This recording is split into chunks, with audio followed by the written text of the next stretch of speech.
So we're joining you today with Billy Baxter, our new Welsh champion, 2025 Sprint and Hillclimb Champion.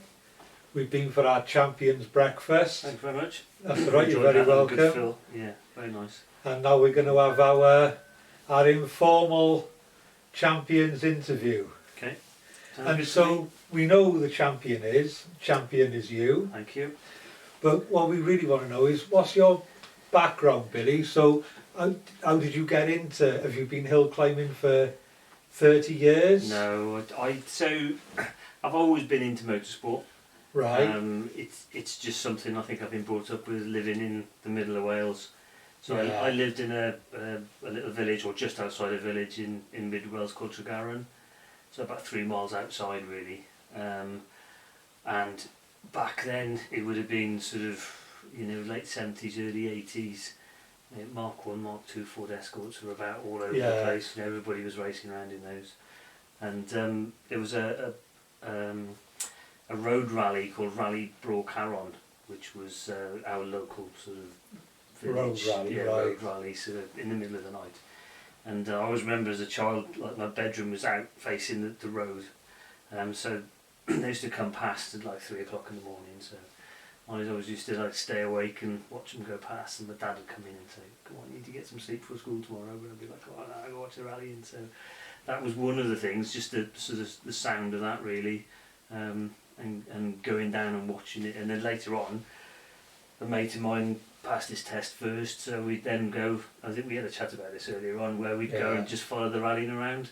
Yeah. And bearing in mind back then, it was just like the boys were going flat out in these cars, weren't they, down the country lanes.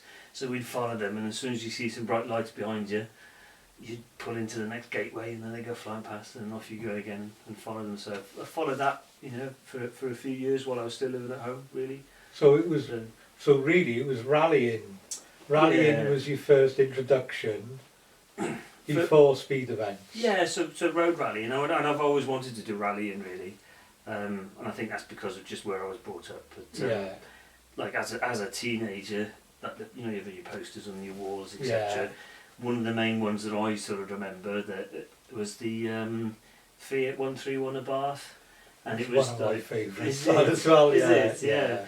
So that was it, and I remember it was a white one. It had sort of blue livery on it, and I can't think now who the livery was by. It wasn't like the Toe Tip, which was the airline one, or Alitalia or anything like that. Yeah, it could have been Fina, I suppose. But I remember that poster, and I think they won the World Championship in 79, 80. I think, something like that, I think it was. So so that was on my bedroom wall. I think it was the last before all the four-wheel drive stuff started. Yeah, so the Quattro started coming in, didn't they, about 82, 83 I think it was, wasn't it? So yeah, but in fact I think it was the last, was it the last two-wheel drive car to win a World Rally It could well have been. I don't know. I'm sure we're going to get people writing in the comments about how we've got it wrong. I probably have got it wrong, but anyway, yeah, so that was one of the ones I had on my bedroom wall as well. Yeah. Although something tells me it was a Lancia. Yeah, was it the Stratos? Was it? Oh no, was it the 037? It was the 037. Yeah. That was the last two-wheel drive one, car to win a World Rally Championship, I think. So yeah. And again, Lancia. So yeah. So Italian sort of theme there really for me as well. So when I was growing up, I loved Italian cars. Loads of my mates were obviously into their Fords. They were always into a fast Ford back then. Yeah, of course, yeah. I wanted to do something a bit different, really. So I always liked my Italian stuff. So I had a Fiat Strada at one point, and my mate had a Fiat 128. Right.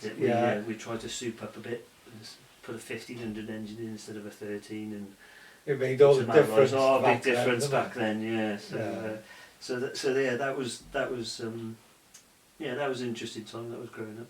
But going back to your question then, obviously I then went to college, house, kids, marriage, and just didn't have the money to, or couldn't afford to go, any form of motorsport. Yeah. And then I moved up to Worcester, so where Georgie's parents were living. So I'd met Georgie at art college in Falmouth. Right. And then it was the first person to get a job, and it was like early 90s, 1991, and there was nothing going on in Wales at that point. Yeah. So the recession was like 88, wasn't it? And there was just no jobs in Wales. Like whatsoever. 80% male unemployment in a lot of It areas. was huge, wasn't it? Yeah. So I think when I moved back home from Falmouth, I worked in an organic food factory.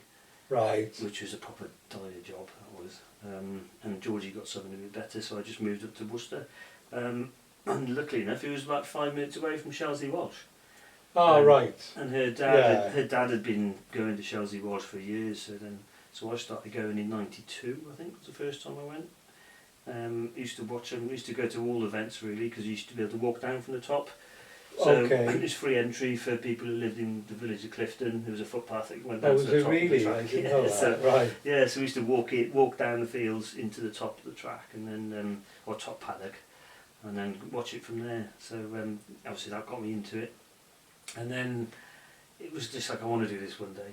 I really want to do this one day. And then it just never happened. And then it got to my 45th birthday. I think it was 45th? Yeah, it's probably about that.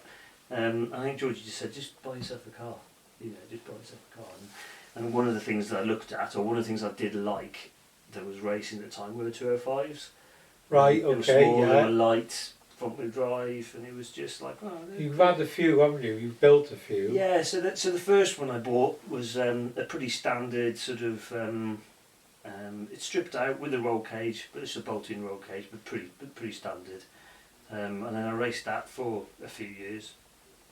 And it was only really just Shelsley I was doing. I didn't do really a championship, and then maybe a Kerber or something like that. But nothing too major. Nothing, not like a season, no calendar season. No, not at all. Just ad hoc sort of events for me, really. And thought, actually, this is it's like you always want to go a bit quicker than. Yeah, of course. So then you try and find things that you want to upgrade in your car, etc. And you get that bug, don't you? Yeah, you do that. Yeah. So, and I think that's when I first met you, wasn't it? Yeah, Shelsley. It was Shelsley, wasn't it? One of the Shelsleys, and you were in your Clio at the time. I just built it at the time. Had you? Yeah, well, I think it was the first season anyway. Right. I say just built it. Yeah, the first season of it. Yeah. So yeah, we met you there, didn't I? We were chatting about different things, and I thought, right, I need to go a bit quicker now. So, looking at putting like proper differentials in and stuff like that, and it's just the cost really. Yeah. It's just a lot of money, isn't it? So I decided to go with another car that I'd seen advertised, but this was it was road going, so it still had all the interior in it. Yeah. But it had a trick diff. I thought it was trick at the time, but it had just a normal quaif diff. You know what I mean? But it had various things, suspension mods, etc. So I ended up buying that, selling the old car, and then built that. Then so stripped it out myself. Put a roll cage in myself, and did all of the bits that needed to be done on that one, and that was RDF. That was. All right. So big arches on it, and it's a wider track, so 309 beam on the back, 309 front wishbones, etc. So yeah, that was a good car. That was. Yeah. Had some good times out of that. It was really. I'm smiling because, of course, people watching won't realise, but I purchased the car from you, so I owned that car after you. So why we're both grinning, because we both enjoyed ownership of that car. Although I didn't own it for very long. No, you didn't. No. Did you do any events in it or not? I did. I did a sprint. Oh, I did a sprint to Pembrey. I did Prescott night rally, which is a hill climb, not a rally, but the night event. And I did an auto test up at Llandau. Okay. So yeah, I did, and I used it on the road a bit. Yeah. Oh, I used it at Shelsley on, like a day out, Chill on the Hill, I think it's called. Right, so, you get 5 or 6 runs up the hill non-competitively, and I took Emma with me, my wife. So first experience up the hill. So that was pretty good fun. Yeah, I think that was I took Georgie in that at Prescott one day. Oh, did you? I think we got invited to Peugeot Festival. Oh, right. They have the Pug it Fest. the Pug Fest, isn't it? They have it down at Prescott. So yeah, we got to run with the passenger seat in then as well. So Oh, brilliant! so yeah, that was a good event as well. But yeah, so that car, it was so nice and predictable, and I'd call that a fast road car. Yeah, You could still drive it fast on the road. Yeah. And it's very predictable. but it wasn't snatchy, was it? It No. was quite. You knew what was going to Yeah. happen. Yeah. It was well set up. I thought that one was. I did like that car. But the only reason I sold that was obviously more upgrades, and I wanted to go a bit quicker again. Yeah, And this other vehicle came up for sale. Stu, who I do share the car with yeah, for hill climbing, he said, "I've seen this. What do you reckon?" And we looked at it, and I thought, that's going to be a lot of money. That is. yeah. But it ended up being an eBay auction.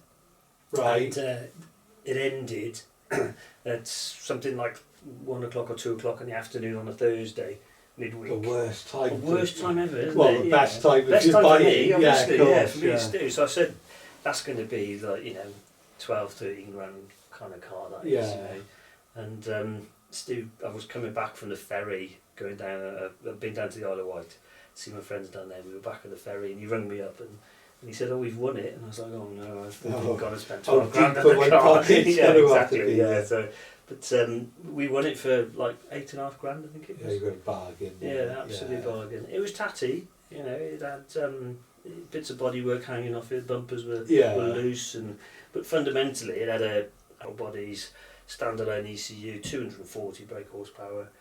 We got it to 240. It wasn't when we had it. It was a bit all over the shop when we got it. It had plated diff in it. It had rose jointed suspension, sort of handmade rose jointed suspension. So it was nicely set up car. I know you worked quite hard setting it up, because I remember the first time you brought it out was to Castle Coombe. Yes, that last race, you couldn't drive in a straight line. No, that's right. It was just. I can remember because I saw the car, and I've experienced like competing against you in the past. Yeah. You and Stu. Yeah. So I knew that you were both quick in the car. Yeah. In RDF. Yeah. And so I'd seen you come out in that, and then I thought, oh, hang on, Yeah, there's something wrong with it. there must be something wrong with the car, because you were. You were off the pace to your normal times. We were even in a straight line. You couldn't hold it in a straight line on the highway. It was going all over the place. It was fighting itself. The diff was obviously wrong. It was fighting itself. So did that worry you at all? Oh yeah. I said to Stu, we shouldn't have sold the other car. I can't drive this thing. It's just ridiculous. I just can't drive it. And I think we did the same when we went to Anglesey then, which was the first race of. That's so not last season, the season before. Yeah. And I drove around Anglesey, and I remember coming into the pits and just flipping open the door. I said, "I can't drive this. It's just rubbish. I just can't get on with it." And I just thought we'd made a big mistake. And so it turns out though that it was a problem with the diff. Is that what it was? Yeah. So it's a plated diff, and I don't know exactly how they work, but apparently you're supposed to have the same amount of plates on each side of the differential, and you can get different ramp angles and all that kind of stuff. And apparently it was just all over the shop. There was no plates on one side, so it was obviously going to be pulling to one side all the time. Right. And a friend of Stu's set it up for us, put it back in the car, and then the first time out after that, it was just like wow, chalk and cheese sort of experience. This is how it should feel like. So So started then to sort of get used to the car. Took a fair few. Well, it probably took that season for me to get used to actually racing, because it's more of a race car than a road car. It's very heavy on the steering, obviously no power steering, etc. It's completely changed, hasn't it? Visually, anyway. Yeah, so since having it. Yeah, so we ran it the season before last, as it was really out of the box. Just did a few of those mechanical issues, like set up on a rolling road, etc. So it pulled better from lower down the rev range, etc.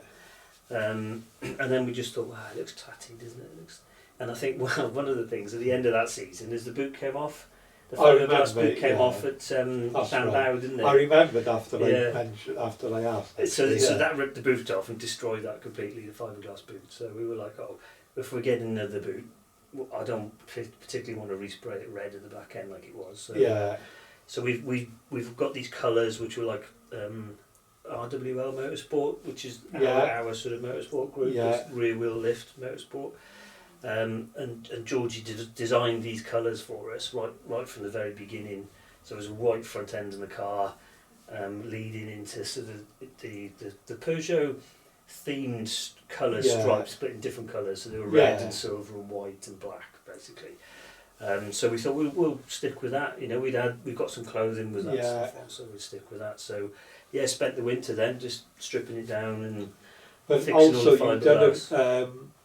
Got a bit involved with aero, like with the rear diffuser, which wasn't there before. No, that wasn't there before. And it was just that's a bit of a masterpiece, that is, isn't it? Well, it is. You didn't make that yourself, no, did you? No, definitely not. No. So, well, we did initially out of cardboard.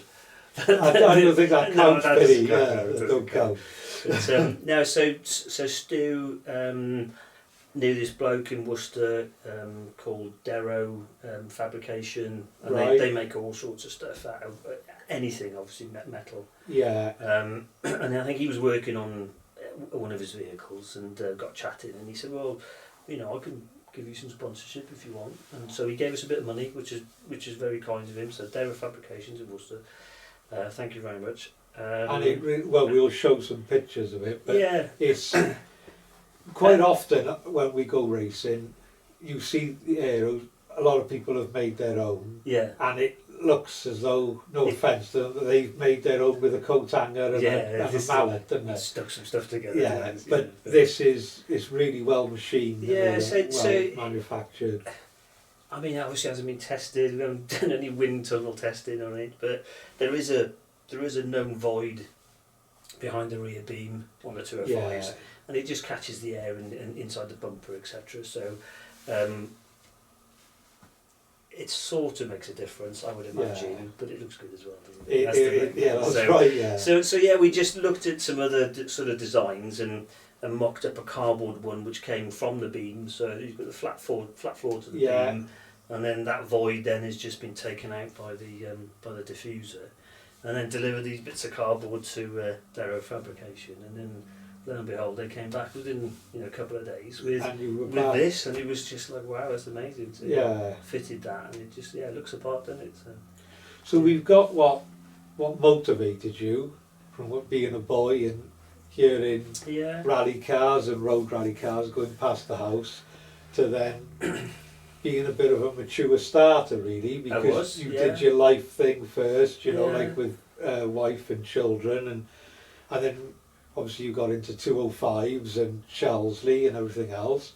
So we got the man, we got the car, and then you come and you joined the Welsh Championship. Yeah, so before that I was in the Shelsley's own sort of sunshine. Oh, I know. I don't know what they called it. Is it not split between Shelsley and somewhere else in there? Kerborough, isn't it? Is it Kerborough? Yeah, so it's a Sunrise Sprint Championship, which I did one year, I think, when Josh was doing it as well. Josh, my lad, he races a Honda Civic as well, being road going production class. Yeah. And he won it that year. He won the championship that year, so fair play to him. So I did that championship, but it sort of got me into sort of thinking, actually, there's more places to visit. When you start looking at doing different rounds, And then I think that's when I started talking to you, wasn't it? And you were hassling me and saying, you need to join the Welsh. You need to join the Welsh Sprint. Hassling is one way of putting it, Well, you persuaded me, I think. That's the word, isn't it? Yeah. But no, I'm pleased you did, because I think, I'd seen you boys around, because you used to come up to Shelsley, etc., didn't you? And there was a fair few of you, wasn't there, coming up? And I think that's where I met Lyndon as well, and Josh got friendly with Lyndon because he was in the same sort of class. Same car and class. So, you said, just come and join the championship. So it was year before last, I think I joined it, wasn't it? And Josh joined it as well. Obviously Stu was the second driver, and we had a pretty decent season actually. That first season, so Andy Layton was overall champion. Was that 24? 24, yeah. So he was the overall champion, running in modified production, which meant that although I was in second place in modified production, I won modified production. Yeah, if you're in the top three, you only have one award. So if you're in the top three, the class will drop down to the next.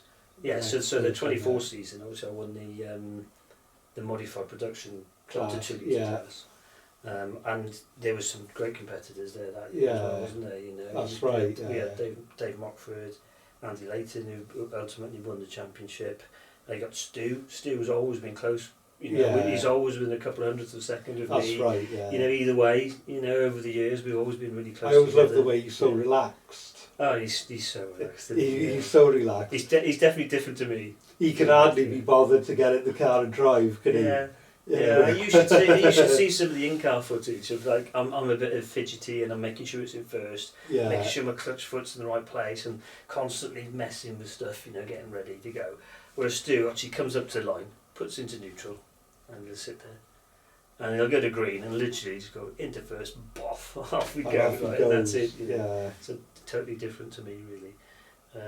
But who else do we have in the class? I said it was Dave Mockford. We had Darryl. Darryl Morgan. Yeah, there was a whole host of people. Wasn't there? Don't forget Chris Toon. Of course, yeah. I mean, he's a nutter in a Clio, he is, isn't he? Yeah. A quick driver as well, isn't he? So Mr. On or off. Yeah. So he has no in between, does Chris? Does he? No. He leaves the line and he's on. It don't come off until he finishes. Yeah. Well, and yourself, you were in the class as well, weren't you? So well, I know I'm not entered, but I am out and about. Yeah, you're out and about. about. But yeah, so. But, so that was a good season for us, really. So I got to learn the car properly that season. Yeah. Came out with. I probably shot myself in the foot a little bit for the following season because I did quite well and set some proper targets, didn't I? Yeah. So, that's right. Yeah. Particularly like places like Lowton, where I did a 58-second run, I think in 24. That was an incredible run.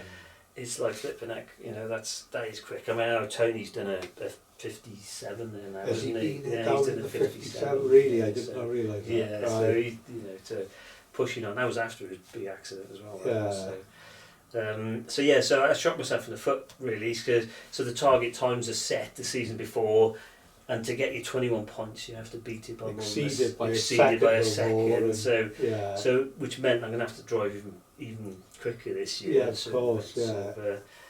Of course, there's always the weather often comes into it. Of course, well, yeah, I think you can't guarantee it's going to be dry, can you? No, and obviously your times your best times are going to be done in the dry, aren't they? Yeah, of course. Yeah. Even though but it can also be too hot as well, can't it? Yeah, it can do. We had a real hot summer, didn't we? Yeah. Last year, which it worked in my favour, to be fair, because I was running because the difficulty in getting super soft Avons, which I've been running on, and slicks anyway.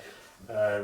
So I've been using some second-hand circuit racing tyres. Right. I used to pick up some bloke who was running a Mark II Ford Escort on and it's not ideal, that, is it? It's not ideal because obviously there's a reason why he took them off his car and he's going new tyres, isn't there? Yeah. There's only certain. But compound-wise as well, they're not ideal for hill climbing. No, really, it would have been a soft or even a medium. So the summer definitely helped when I was running those.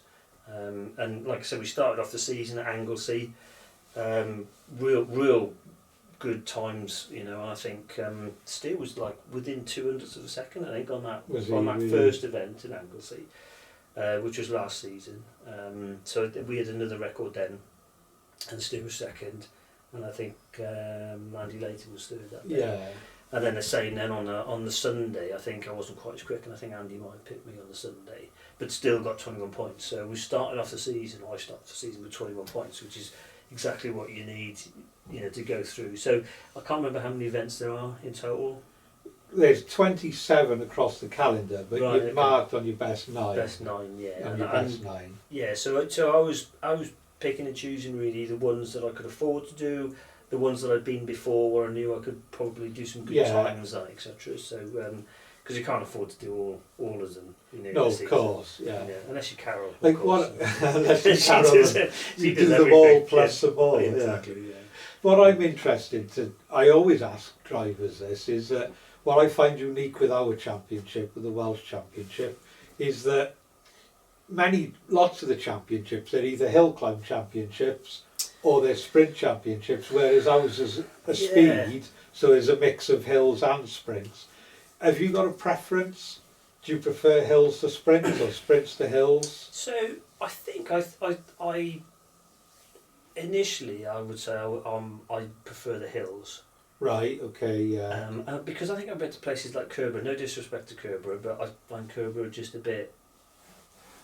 I know what you mean. People say non-flowing. Yeah, Would you say it's non-flowing? I think that's probably what it is. It's I very had small, this isn't conversation with Carol at the awards, right, which okay. we'll come on to about getting your award. But I had this conversation with Carol, and she said she felt like she was never on it because she was coming off all the time. Yeah, it's very technical. It's technical tight. It's a bit of a Marmite sort of circuit, Kerborough, because I speak some people like Carol or yourself. You know, you don't mean any disrespect. You're just being honest and saying it's not really your cup of tea. No, exactly. But yeah, I absolutely adore Kerborough. It's one of my favourite places. There you go. Because it's so tricky and technical and slippery. I think it's fantastic.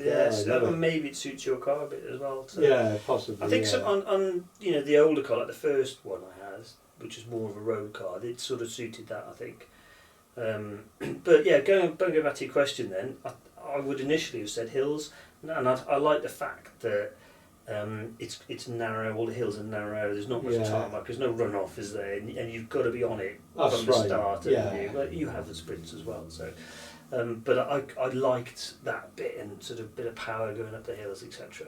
But now I've done quite a few circuits. Places like Anglesey is probably one of my favourite tracks. Little bit of undulation on it, but it's just like the amount of tarmac you've got. And then places like Pembrey, I've never raced down in Pembrey before. Right. And loved being at Pembrey. I think it's a great circuit. I really enjoy Pembrey. I've never driven it.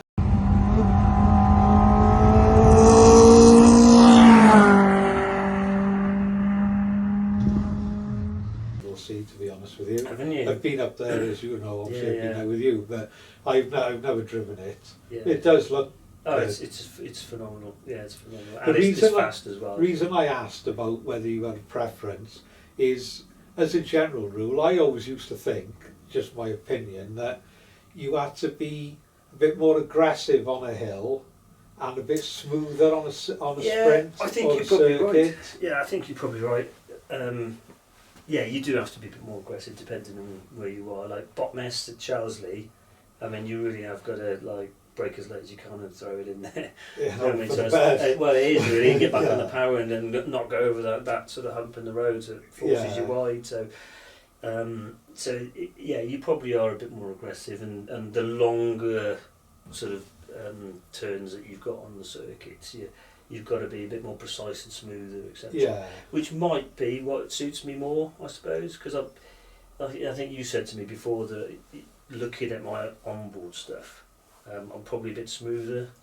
Yeah, well, I always think that you always seemed very... I'm only going by what I've seen on board. I haven't been sat next to you inside the car, but it always looks ultra smooth and calculated and not overly aggressive. Yeah. Like very controlled. Yeah. And I think that's probably smooth. just luck and judgment that is. Is that right? I don't know. Right. I don't know. Is that... I was going to ask you, have you developed... We all develop driving abilities, don't we?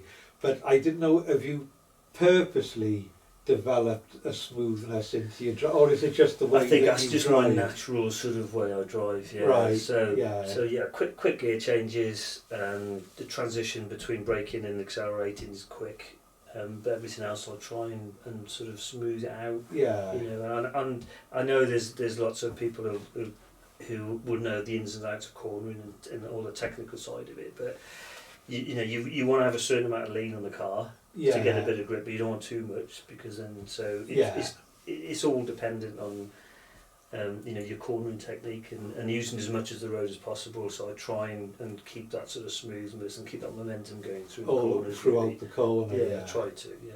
Well, it certainly paid off for you this year, hasn't it? Yeah. Last year, the season. Yeah. But it always fascinates me, different driving techniques, because you can go from opposite ends of the spectrum. So if we pick our friend like Chris Toon, for example, Chris Toon is probably one of the most aggressive Yeah. drivers that Yeah. I've witnessed. Yeah, he gets You, the car you watch moving, his doesn't he? Yeah. car and you think, And you're thinking, bloody hell. yeah, he's Yeah. really froze it in Yeah, there, yeah, doesn't he he? does. He's really aggressive. And then you'll watch yours next to it, both very quick, Yeah, going and up the hill. both similar sort of times as well. Which both is quite similar interesting. times, but a completely different method of getting to the top. Yeah, yeah. You know, so yeah, it fascinates me how they go up there. But this season it started right from the off.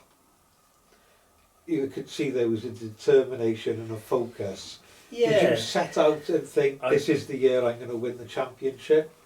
I set out at the beginning of the season to give it a good go. Right. And I yeah. thought, well, you know, because the other seasons before, I'd sort of, you know, hadn't quite done enough for, didn't really push it, you know, to think that I could actually win a championship. And I think the beginning of last season, when we prepped the car and the car looked good and we had all these different bits on it, we put the front splitter on yeah. it, you know, got the diff sorted, we've got the power sorted, and it was just like, well, actually, I might be in with a chance this year, so Yeah. I'll put a bit more effort into it. So we did a few more rounds, etc. And like you said, it started off like really well, didn't it? You know, so I was getting 21 points, which is exactly what I wanted to do. Yeah.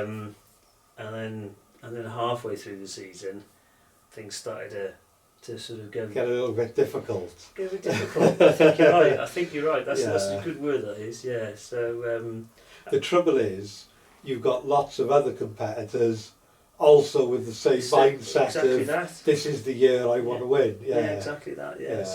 Yeah. So so, I mean, this last season was competitive. It was a proper competitive. Wasn't Yeah. it? There was some quick drivers, Yeah. particularly in my class. Yeah. There was, you know, and I'm just talking to my class at the moment, modified production up to 2 litre. I mean, there was a lot of people doing very similar sort of times. There's Chris, there's Tony Feekins, there's Dave Mockford, because he had his Yeah. engine, you know, built in the Maestro. Yeah. The sequential gearbox. I mean, that was quick car off the line as well, wasn't Yeah. it? So yeah, that was it was. Darryl started all of a sudden started winning classes. Yeah, and didn't that's he? right. Yeah. It'd be interesting to see how he gets on this year with his new car. It would be, yeah. You know, I'm looking it will forward be, to seeing yeah. that out. On It'll the be hill. good. Is that Mark 1 clear? It is, yeah. So, yeah, that'd be good. Yeah. But yeah, so great first start to the season. I just want to say that, you know, unfortunately Stu had an operation on his back. Yeah. Halfway through, so he wasn't there pushing me along as much as he normally would, because Yeah. obviously his back operation, so he took a bit of a back step. So halfway through the season, towards the end of the season, but I'm sure he'll be back in the car soon. Maybe he's Yeah. going to see 2020, where do we know? 2026. Yeah. He's going to see this as his season, Yeah, perhaps. maybe. You never know. Yeah, maybe. Yeah, But, we'll see how he gets on. But yeah, so we're going back to talking tyres Yeah. really, and I think it's not being able to get new tyres and you know, running on sort of tyres which were already a season old when I bought them from that chap. Then I've run them for a season, so that we're thinking, you know, that there's only a certain amount of heat cycles you can do in these That's right. slicks, etc. Because people might not realise it, with the race tyres, the slicks, it's not so much like the wear like on a road tyre. No. It's the heat cycle, so it's the heating up, cooling down, heating up, And then where's they start- the tyre out. and it starts getting hard, so the compound's Yeah. not soft, so you haven't got as much grip. And it became evident when where did we go to? So Lowton was difficult for me, I think, when we went back to Lowton, because I'd done 58 seconds the year before. Yeah. To try and get into the 57s was pretty much impossible for me, I think. And Well, I was matching the times I was doing last year, which then obviously only gives me 20 points or. if you match 20. Yeah, so I think I was just under, so You around were there about or 20, thereabouts, 20 weren't you? points. Yeah. Yeah, so.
went to Llandau after that. That's right, yeah. And I remember driving around Llandau, and I'm turning into some of the fast corners, and the front's just washing away under power. Yeah. And I remember coming back after that day, and I spoke to Stu, and I said, Stu, so I think there's something wrong with the car, and he's setting up, it's just understeering everywhere. And I think that was the start of my tyre issues then that I had, and I'd only got those tyres anyway to play with. So BTR, previous champion, Big Tall Rob BTR, but nothing to do with tyres. Nothing to do with the right, tyre. okay. Good friend, but at Landau, front wheel drive car, he always says to me that Landau is a major circuit for understeer, right, with front wheel drive. He always used to okay. say the same thing to me there. Right, okay. Yeah, so the only way I was combating the understeer was to increase the tyre pressures on the rear to try and get the back end to move around a bit more. So that when I was turning in, the back end would actually start to slide, and then so I could point in the right direction a bit more. So I was running normally I'd be running 14 psi in the rears. Okay, on that, right. in a real low, trying to get the heat cycle in as soon as possible, because of the rear tyres don't get the spin, etc. So I was running 32s, 34s, really high. Whoa. Just to get them to turn in. Yeah, that's massively high. Oh yeah, big difference. So and it was working to a certain extent, but the only problem was then it was a bit loose. So I bet it was. It was quite. You have to be on it all the time to keep it. You're afraid to lift off. Yeah, if you lift it off of that, they're definitely going. So you have to keep it in the corners. But I said that was the start. So Llandau, I mean, I only scored 16 points, I think, something that. It's a tough target time there. To be fair. That's been set a few years ago, didn't it? Yeah. Is it Ellen said that? Ellen Worthington, yeah. Yeah, so fair play to her. Yeah, that's a good sign. But yeah, I wasn't anywhere close to that.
Counted for me where I noticed a difference in your demeanour was at Pembrey.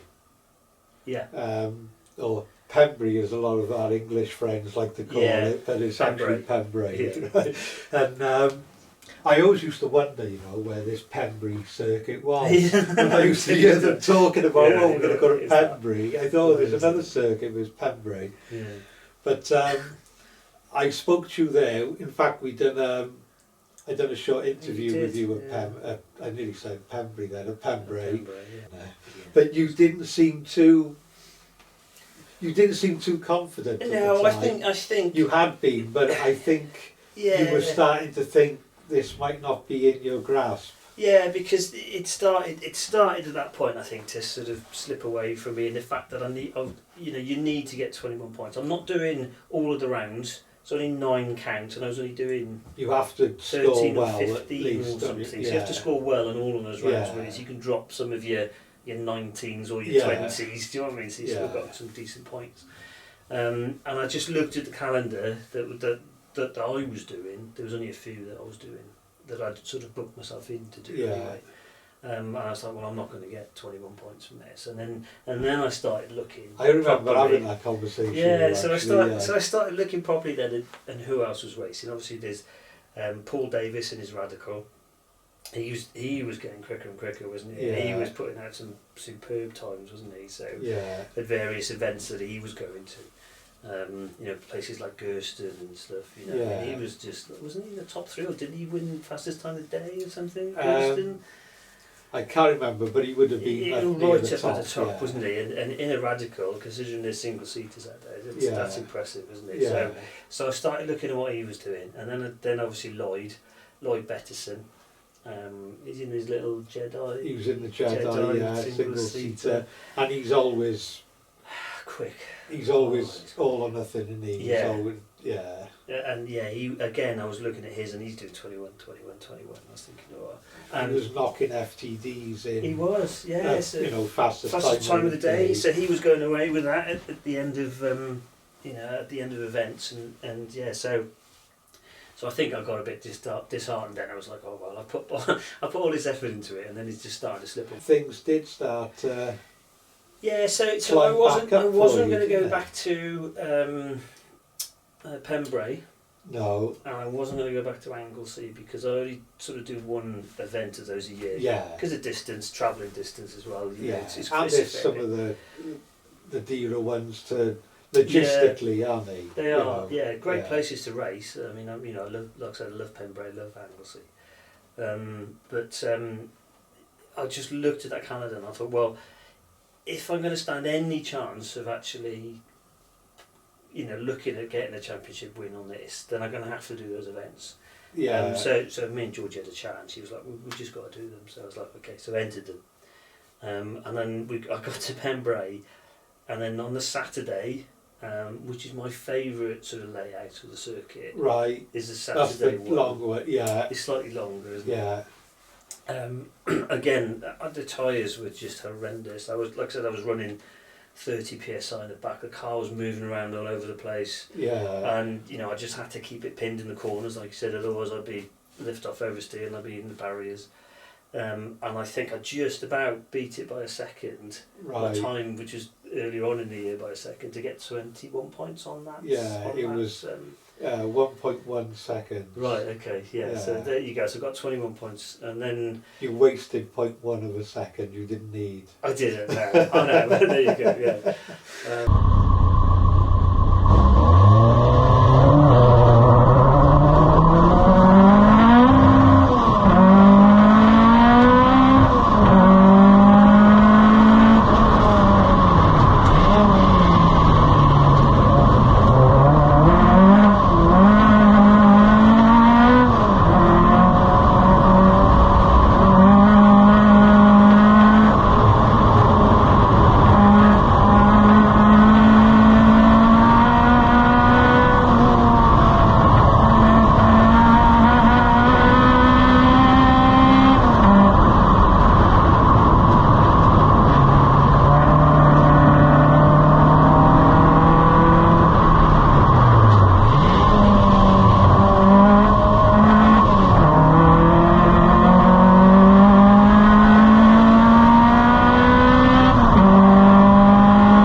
to start off with? I can't remember. I think It was wet. It was very wet. And then, it was and then tipping down. and then it dried out, yeah. didn't it? So I think I only got sort of one run at it or something. Yeah. And when it dried out, and I was way off the pace, wasn't I? I was like, I think it was 6 seconds. When you say way off the pace, you mean off the target. Off the target. I got a video somewhere of the paddock that I sent out now, when I was sat in the back of my trailer, and the paddock had to be an inch and a half deep with water, and it was like a monsoon. Oh, it was, because we didn't do the last run, did we? So no, I didn't do the last run, did I? You know, there's no way you would have met the... Nobody was meeting their target times like no, and I think Dave Mockford, he won the class that day. I think he did. Yeah, actually, he put a storming time in, didn't he? So, but yeah, so basically for championship points for me on that Sunday was a bit of a write-off, wasn't it? Yeah. One, because of the weather, but two, like I said, I knew the tyres. So I can imagine you went home really depleted. Yeah, because I thought, well, I've got to get 21 points. Yeah, of course. So when I didn't, and I only got 16, it was just way off, and I was like, that's it now. Yeah. But we'd already committed that we were going to go to Anglesey anyway, so right. I thought, well, what can I do? What can I do? So this is, you're going to Anglesey. I'm going to Anglesey This is the critical weekend now. Yeah, it? so make or break. So points wise, Lloyd's now winning the championship. Yeah. Going into Anglesey, and I think he was, I can't remember exactly what the figures are, but he was like half a second in front of me, as in points wise, virtually. So it's like 0.6 or 0.5 or 0.6. Yeah. And then we had James Hunt. You mentioned James, don't we? Yeah. No. James Hunt he pipped Paul. So Paul was third, I think. He was third at that time, was he? Was I know that James pipped him. He pipped him on that Saturday. Oh, I see. Yeah. Right, So the top three were, there was Lloyd, which was 0.6 in front of me, then me, and then there was like Paul Davis, who was like half 0.5 behind. Yeah. So within a point or just over a point, we were. And then you had others outside the top three. Yeah. Also, well, James, for example, got in. James, and then Paul took it back afterwards. So James Hunt, I mean, what a car he's got as well. That's right. It's wild, isn't it, that BMW? Yeah. So and he doesn't have to drive that, doesn't he? No, so, that's right. Yeah, so fair play to James. Yeah, it'd be nice to see him getting a bit higher up next year. Yeah. But so we went into the Saturday, and like I said, I was still running those older tyres. But before we went to Anglesey, I was like, I've got to do something about these tyres. And I remember, like the summer before, Andy, I've forgotten his name now, so I knew his name a minute ago. He used to run the Porsche 911.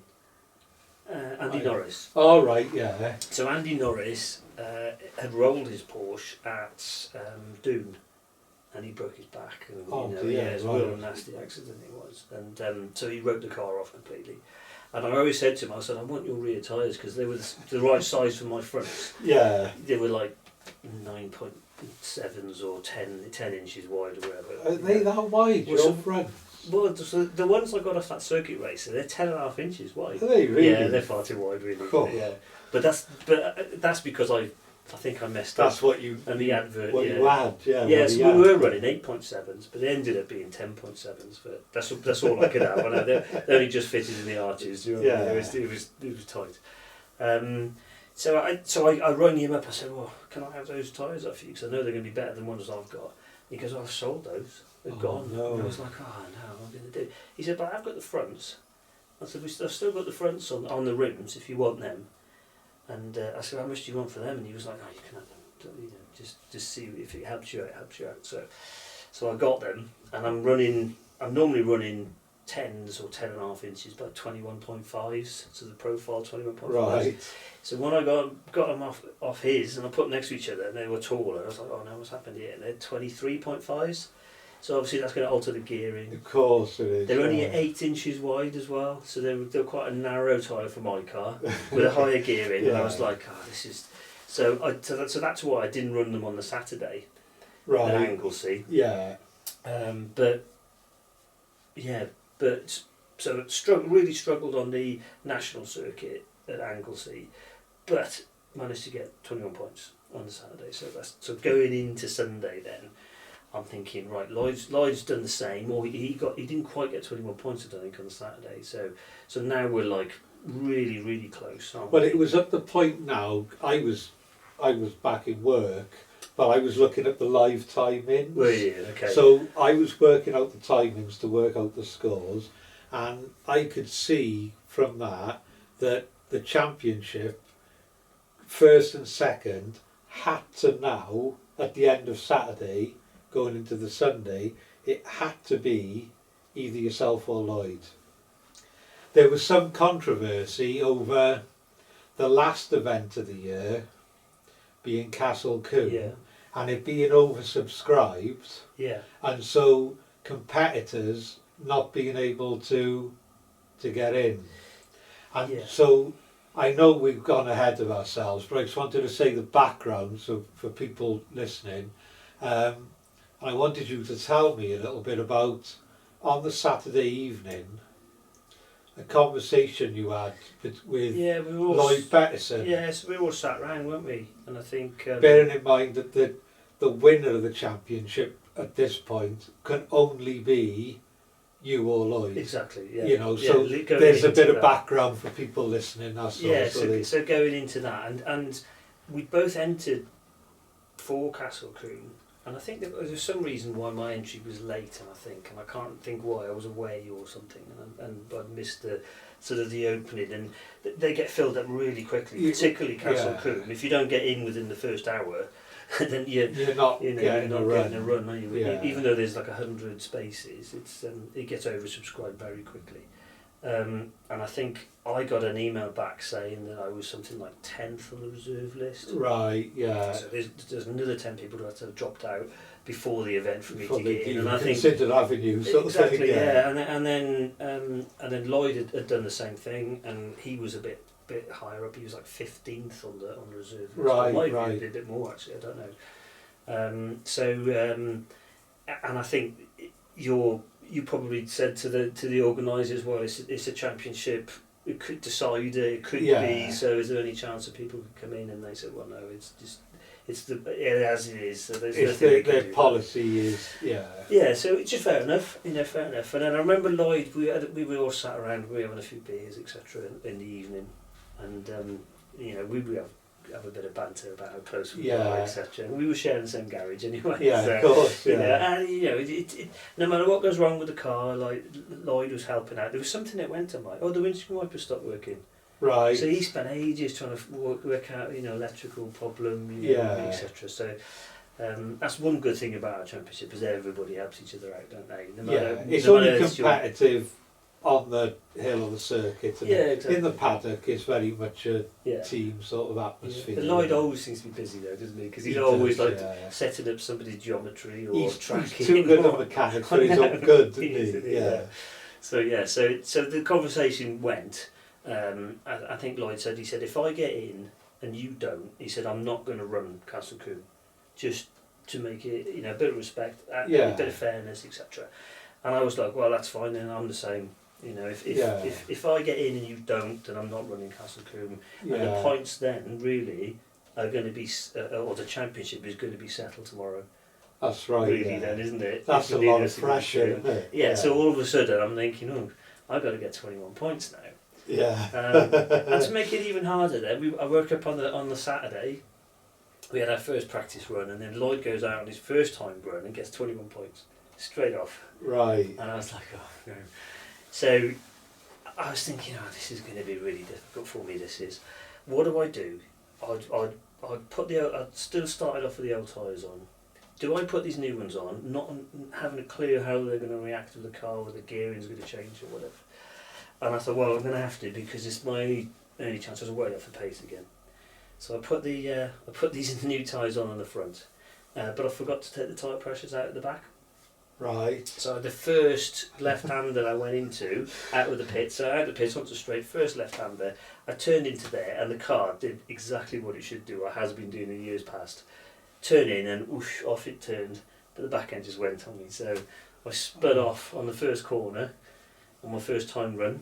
So I spun around onto I the didn't grass. know Back this. on. Yeah, so, I don't know why I didn't know this. Didn't you? No, I didn't know this. So I was on the grass and I was like, oh well, that's the end of that one. But then obviously got a bit more used to the car, and the back end was moving all over the place.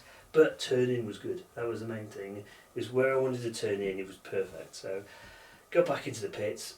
Suddenly realised I had like 30 psi in the back, so I went back down to 14, which is what it should be at, particularly for a car that actually turned in. And to be fair, I think it made it probably a bit better, the gearing, because it's such a fast circuit, Anglesey, the international circuit. Yeah. I think I was pulling like 120-ish mile an hour, like on the back straight. Yeah. You know, which is quite scary in a car that's just got fiberglass around it. That's right. Yeah. So then the third time run, I went out, didn't spin, although it was still moving around, still getting used to the car, and I thought I'd done a really good time, and I came back in, and as you cross the finishing line, you've got your times in front of you before you go back into the pit. Oh, so you can see the so board. You could see it, yeah. so I knew it, and my target time was a 99.7, I think it was. Right, okay. Something like that. And I was doing high 101s. So I was like, well, that's 2 seconds off. 2 seconds off. And I thought I drove as much as I could. I thought, I'm not going to do this, am I? I'm not going to do it. So again, I got a little bit disheartened. I bet you did, yeah. Get back into the pits, and Lloyd had already done. He was on the roof of my car. And he was doing some calculations and stuff, and he was like saying, if you get 21 points today, you've won the championship by 0.3 or something. Yeah. You've got to get 21 points today. And I was like, oh God, okay, right, let's see. And fair play to Lloyd, for that last run, before I went out on that last run, he came over and he shook my hand. He said, come on, Billy. He says, you can do this. So even though, like, it's great sportsmanship, isn't it? You know, really, when you consider it's, yeah. you know, you're not talking about winning on the day. We're talking about winning the Welsh Championship. Yeah, exactly that. Yeah. So you know, he shook my hand and said, you can do this, Billy. Come on, you can do this. I was like, oh, okay, let's give it a go then. You know. So all the way up, you know the queue that you have to do when you start an angle. So you've never raced it, have you? I've never raced it. So you go up one side, and it turns in the old stop-start paddock. Yeah. And it turns and then comes back down to it. So it's a long queue. It's a long Do you know what I mean? You're yeah. waiting for a long time. You're edging the car forward each time. I've stood there in the rain, yeah. waiting for people to start, so I can film them. So right, yeah, so it's a long I know wait, it's isn't it? a long wait. Yeah. So it's a lot of time to think, isn't it? That's what I'm saying.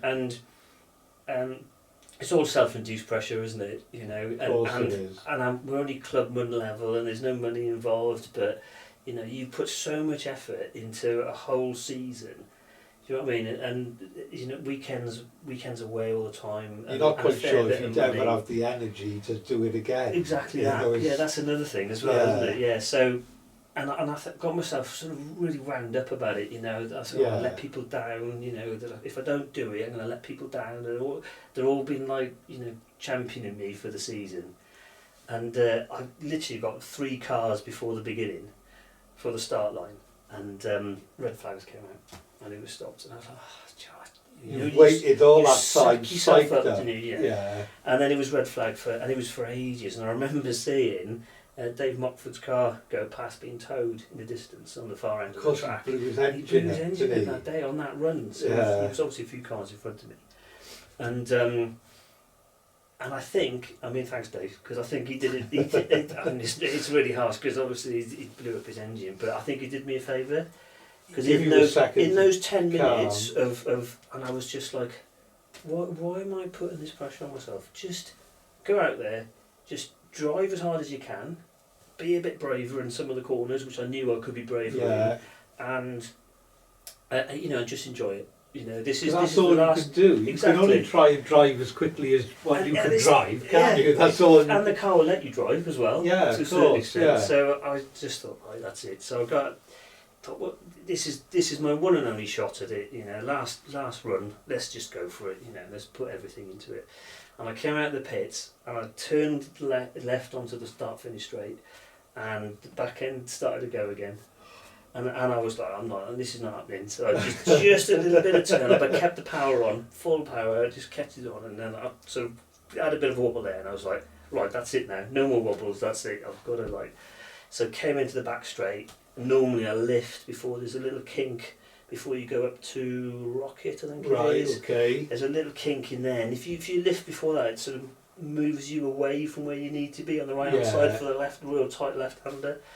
And I knew that I could keep my foot buried into that, but it's all up here, isn't it? Of course it is, yeah. It's turning that switch off up there, so this time I just kept it buried in there. So I came into that bottom, and as I'm coming up, that's when I came off, brake really hard, into second, turned in lovely, better than I thought it would. Yeah. Came right back to the left-hand side of the track, ready for the right-hander. Nailed that right-hander there, because that's a really tricky one, that is, because the apex is really difficult. It's a real difficult one, that is. And then the rest of it, I'm quite happy with, because then you come over the top, you drop down, there's a new bit of black tarmac on the right-hand side. Okay, yeah. So I knew that as soon as I enter that, that's where you just, that bit of dab on the brakes, turn in just at the exit of that new bit of tarmac. So all those markers were already there for me after that. So I knew if I nailed those two corners, I'm on it.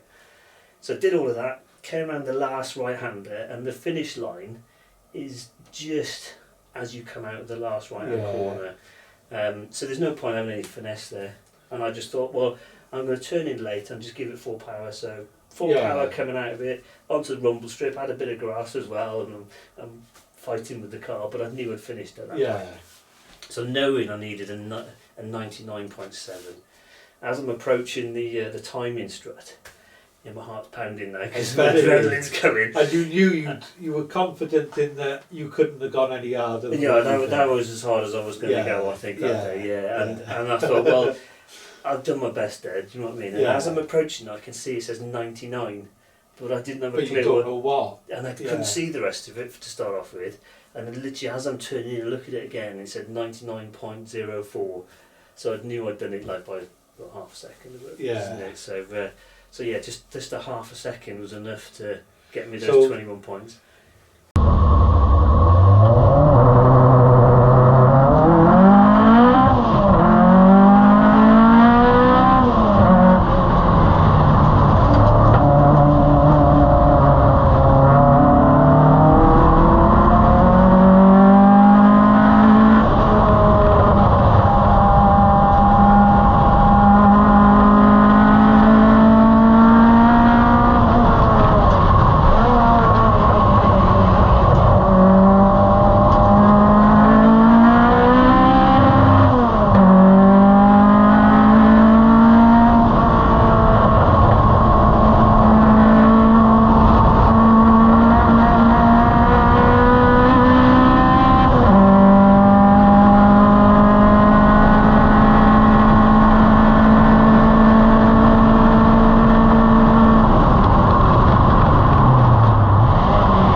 Time from seeing that board to driving back to the garage, are you man enough to tell us the truth? Did you cry, Billy? I didn't cry, no, but I bet you were close. I think I was close because it was just. I think it was just that sense of relief. Yeah. Do you know what I mean? I literally undid my belts and I was just like, and I was like, I felt a bit sort of drained. Yeah. Do you know what I mean? I did feel I a little bet bit drained. you did. Yeah. You know, coming back down that hill, back into the paddock, and it was just a sense of relief, I think, and yeah, it was nice. Everybody crowded around, and you know, Georgie came over, and you know, and then I got some handshakes up. It was good. It was good. It was a good feeling. That was. You hadn't sunk in at that point, obviously. Of course, because it's too soon. Yeah, and I was still shaking. You're anyway still still going from that around. So yeah, but yeah. So that was it. That was my season. That was really. And it came right down to the last event as well. So that is pretty special, isn't it? Yeah. The last run on the last. The event, last run and the last event for us anyway. And, yeah. And it was like point 3 of a second between us. Yeah. It was Across the close, season, you know. Yeah. So which is mad, isn't it? that's incredible, really, isn't it? Yeah. So yeah. Yeah, really So- pleased with that. But when I spoke to you, I said, "How does it feel?" He said, "I don't know. It No. doesn't feel real yet." Doesn't. No, doesn't. When did it start sinking in that you'd actually won? Or did you not remember? I a can't really certain- remember really. It's all a bit it's all a bit of a blur after that. Yeah, isn't it? I You bet know? it is. I remember yeah. speaking to Lyndon about it at one point because I think he phoned me up or I had a chat with him somewhere, and he seemed to recall that when he'd won it and that the season was over, he felt a bit deflated, and I think I don't know if I felt deflated, but I did feel like it was like, well, that's that done then. Do you know what I mean? And it's Yeah. like I've put everything into it and I've achieved it, but it still didn't feel. A bit like Christmas. You have that big build up and then, Well, yeah. oh, this is it. Like, Yeah, this is it, yeah. So, but yeah, I mean, it's sunk in now, you know. So Yeah. the awards evening we had last weekend. That was lovely, wasn't it? That was great. That was I really it was enjoyed good. that. Yeah. So holding that The SO Cup. the SO Cup is just like that was special. Yeah. You know. And another special moment that night was Phil Mills. Everybody should know who Phil Mills is. Yeah. Really, who's going to be watching this anyway? He presented me with the award that evening. As he was shaking my hand, he sort of leant in. He goes, "Are you the bloke with the 205?" Yeah. You know, so obviously he had a bit of It's interest. He wasn't coming just from an ex-world champion. exactly that's right, to know so- that I was racing the Peugeot 205. So he showed some interest in it. So that was nice as well. He's a pretty special bloke, really. He always shows a lot of interest Yeah, good. in all the championships, like throughout the WAMC, which is pretty cool when you consider the level he's at, Yeah. and to show so much interest in the club level. Club level stuff. But then Yeah, so he would have started at club level. Of wouldn't course so, he would you have. know, they all did, didn't they? yeah, exactly. Yeah, they all and I did. think everybody realises that it's to keep this sport running, the grassroots sort of level. You know, it still has to be supported. It still has to be strong, doesn't it? You know. Yeah. Otherwise, you're never going to get people climbing up. So when we it takes more than just driving ability to win a championship, doesn't it? The obvious thing it needs is financial support. Yeah. And were you able to find any financial support back in to help you with your season, or did you have to self-finance it? It's pretty much self-financed. It's very difficult against sponsorship, as you know. Yeah. You know, so like I said, we were lucky enough to have Darrow Fabrication. You know, give us, not only did he supply some nice bits for us, that we needed. You know, he didn't just do the diffuser. There's a few of the other bits on the car that he's made for us, and there's a few other things that he's going to make in the pipeline as well. Yeah. So, he might not know about it yet, but he's going to. He's about to find out. He's about to. But that financial support, it was massive. It's like a. I mean, he might not think he's given us too much, but it's a fifth of my whole budget for the season was sponsorship. Right. Which is quite big, really, That's for somebody like 20%. a team like that we've got. So yeah. Difficult finding sponsorship, but very grateful that we had that bit as well. So, yeah. So we have to say, while we're here, that the association, the Welsh Association, we wouldn't be able to run the Welsh Championship if it wasn't for the support that we've had, financial support and moral support, but financial support from Fairfield Motor Company. Yeah. If it wasn't from John, the proprietor, Yeah, our job. then we wouldn't be able to run. So, I know you're as grateful as I am, as all the other competitors are, and he's going to continue to support us this year. Yeah, perfect. So, carry on being nice to John when you see him. Oh, absolutely, yeah. As though we'd be anything else. It's almost his birthday around about Epint as well, so I always say It is, yeah, because he also sponsors the so I was just going to say, so Hillclimb every time I as see well, him, I always say happy birthday to him in Welsh and, when I see him at Epint. Yeah. And I always say thank you for the amount of money he puts into the club itself. Yeah. And running Epint. So Epint is the last hill climb in Wales that It we've got is at the running moment, yeah. And you know, it quite easily could disappear, that could, if it wasn't for the help from John and Fairfield Motor Company.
Support in running that whole event, so so very grateful. It's Brecon Motor Club, it is that that are running that, and they do a great job of it, you know.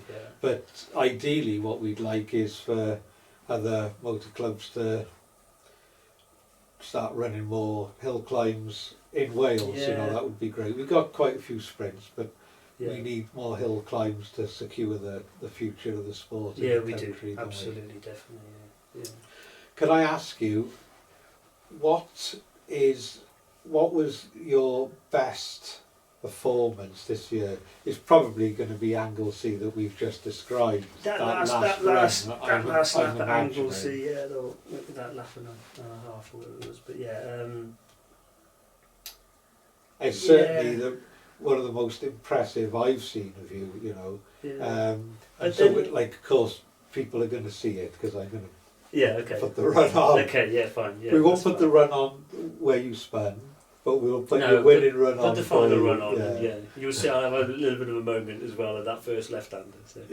That'll be great. But that was a highlight, obviously, because I put everything into that last lap. Yeah. But I think probably some of the mid-season runs where I've managed to score quite high points. And you weren't expecting it. Well, you know, the tyres were just completely off. You know, so being able to achieve a time which was comparable to the year before from myself. Yeah. With the tyres that I had, I think was some of those were decent runs. I think the Llandau run, even though it didn't score me any points, if you watch those in-car footage of that, it's like I'm proper fighting with the car there. Yeah, you know I mean?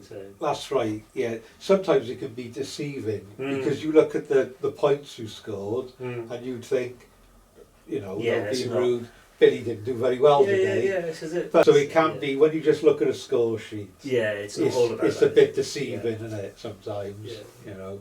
So what are your plans for this season, the 2026 season, or moving forward? Yeah, so moving forward, I'm still going to be out and about doing some hill climbing sprints, but not to the same extent as I did this, or last season. Of course, just, financially and the amount of time it took up, really, I think, And there's a few other little ventures that I've started to dabble in as well. So so I did the Wydene stages with Ollie Wright. So I co-drove for him on the Wydene stages. Incredibly fast driver. He is an incredibly fast driver. So he's got a BMW E30 with an E36 M3 engine in it. So it's got a bit of poke. Rear-wheel drive, which he's always wanted to do, a rear-wheel drive in the forest. I think you're underclaiming your achievement, really, because tell the people you did your first event, and it was his first event rallying, wasn't it? His first stage event, rallying. So stage rallying, so he's done some gravelly stuff on a 106, right? Only like on a single venue sort of. I see. Yeah. So nothing, not in stages and forests, etc. So it's his first time out in this car. In a stage, and it's the first time for me as a navigator on pace notes as well. So we bought pace notes for this event, and I think 100 cars started the event. We came 26th overall. Fair play, that's pretty good going, isn't And it? second in class. And you So- found the right way around as And well, we did, Billy. So yeah. We kept it. That- I kept it that was black your stuff. It's not job. black anymore, is it? It's just mud. So, but yeah, and so we'll show a couple of those clips if Ollie doesn't mind us using his no, he'll be fine. footage in the video. So yeah, we'll.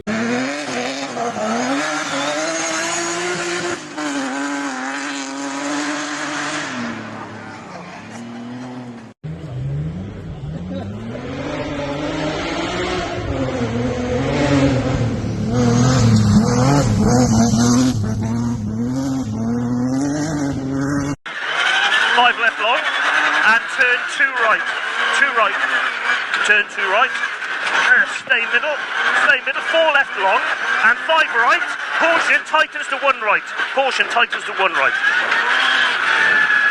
past the fence and then 64, five right long, bus stop chicane on the left, sorry mate, bus stop chicane, left entry, get round it. Couple of your moments there. I hope I'm not swearing in that one. I probably am. We'll edit those Yeah, bits thank out you. if you are. But yeah, so that was a great event. I mean, I thoroughly enjoyed that. And you plan on brilliant. doing more with Ollie so as well? Or? So we've got the North Wales rally coming up at the end of March. So we're going to put an entry in for that. It's got some nice famous stages like Duvenant and places like that. So The ones everybody's heard of. yeah, That's exactly. right. Yeah. So you know they're brilliant ones to go to. We were thinking of possibly doing the Malcolm Wilson, but that's been cancelled I think this year. All right. The Forestry Commission issues I think is we've had in previous years. Yeah. So I think we'll do probably maybe 2 or 3 events this year. Yeah. See how we get on. You know, see if I can get any better at navigating. See if I can call out the pace notes at the right time for him instead of him shouting at me because I got a bit late. But yeah, so I'm looking forward to that. That's something a bit different. But like I said, I will come out and do some. I'll still get the pug out and do some events. Yeah, no, that'd So, be great. Yeah. So you'll still see me about anyway. You'd be hassled if you didn't. Well, of course. You know I'll still be plugging the Welsh Championship. Yeah, definitely. of course. Yeah, brilliant. So, Well, we're super proud to have you as our champion. thank you very much. And, I'm super proud to be a champion. Oh, that's Honestly, great. I Cheers, am, mate. yeah. In fact, look, you forgot to mention You've this, even haven't got you? the- Make sure the camera can see that. So look. I Yeah. said to you, didn't I, at the beginning of the season? You did. I If said I win, if I win the championship, I get a tattoo. So Yeah. yeah, exactly, well done. So Welsh there, Welsh yeah. Championship logo designed by Georgie, and then just a few sporty bits that's and that. absolutely excellent. So yeah, man of my So- word. Billy Baxter, well done, mate. Thank you very much, Paul. Top season and a top driver, well Thank done. you very much. Can I also say, on Yeah. behalf of everybody who's been in the championship this year, you have been a breath of fresh air to this championship, honestly. And I think everybody absolutely loves the community spirit that you've sort of developed since you've been in charge. So Well, that's brilliant. Thanks so very much, mate. That fair means play a to you, lot. Paul. Honestly, fair play to you, Paul. It's a pleasure being part of this championship and being part of this community. So That's thank great. you. Cheers. Thank you. Well, it's like we always say, it's like our motto, isn't it? It's more than a championship. Yeah. It's a community, but not a cult. Not a cult.